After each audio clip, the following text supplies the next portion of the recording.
Our world revolves around only two seasons, duck season and preparing for duck season. When spring turns to summer and summer to fall, those hours of preparation magically transform into expectations. Expectations of cold fronts and hot coffee, expectations of good shots and great retrieves, expectations of empty shells and full limits, late nights and even earlier mornings. Our expectations provide a familiar context to our passion. There's one thing, however, that planning and preparation can never completely eliminate: variables. Variables give unfortunate relevance to the universal truth that if you're a duck hunter, anything bad that can happen usually will, and at the worst possible time. Variables keep duck hunters up at night. Things like weather, wind, and tides are insignificant 305 days out of the year, but for a brief 60 days, they become mission-critical topics that command our attention and sometimes crush our expectations. But on a few occasions, variables can be the stuff of legend. Variables have the potential to turn a hunt into the hunt, and what we at the time perceive as failure into a life-changing, fortunate turn of events.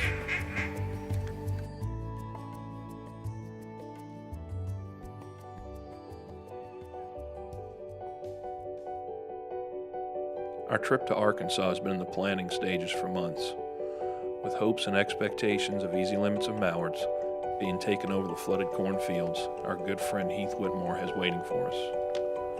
For weeks, it has been unseasonably cold, and Heath and his crew are consistently exceeding the expectations that are drawing us out of South Louisiana and into central Arkansas.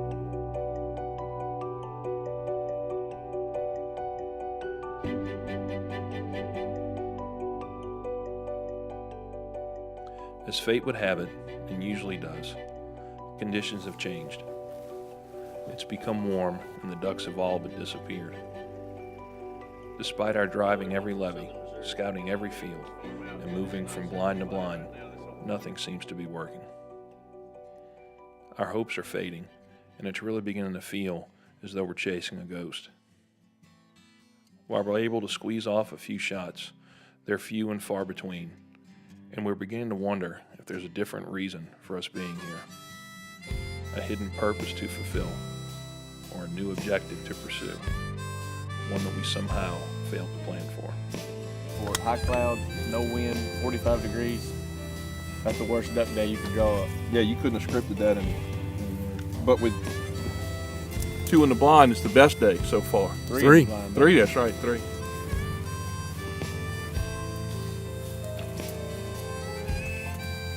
Thought you were gonna say something cool, Rockstar. Father, open up my eyes so I might truly see everything that you've done for me. Lord, I'm tired and I'm torn. When you're in a blind with a brother in Christ, that initial wall kind of gets knocked off, and it's not about the kill anymore. It's just kind of about the hunt. And so ending up with something in your hand's a bonus, and it's obviously makes the hunt a little bit better, but In the pursuit. it's not always about that. There's a lot of different stories, a lot of different things that happen in a guy's life that get brought up in a blind when it gets slow. A lot of times that doesn't get brought out when it's fast and furious. So. Just sending all aside so I might hear what you have to say. Lord, Just feels good. I had a shot today. I'm tired of all my shame. Well, break these chains and set me free. Oh, I wanna be washed clean. We set out for Arkansas to tell a story of a group of friends coming together, with expectations of limits of greenheads. And through the variable of weather, God took the group apart and refocused each man individually on why we were really there and what was most important about this pursuit. While our game straps were mostly empty, we left Arkansas each spiritually full with what Ephesians refers to as the fullness of God. Although we didn't realize it at the time, the variable that threatened to ruin our plans was the very thing that God used to give us exactly what we all needed most: more of Him.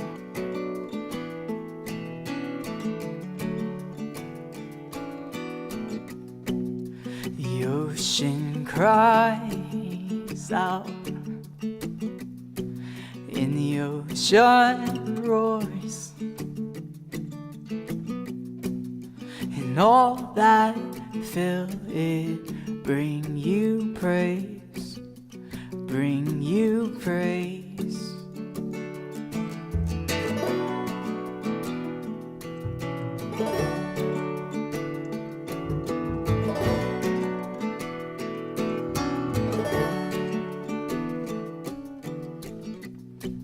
And the rivers clap their hands, and the hills sing for joy, and the leaf it withers for your praise, for your praise. 'Cause your love's the greatest thing we have tasted. All of creation longs for. You have risen, grace we've been given, mercy we didn't deserve.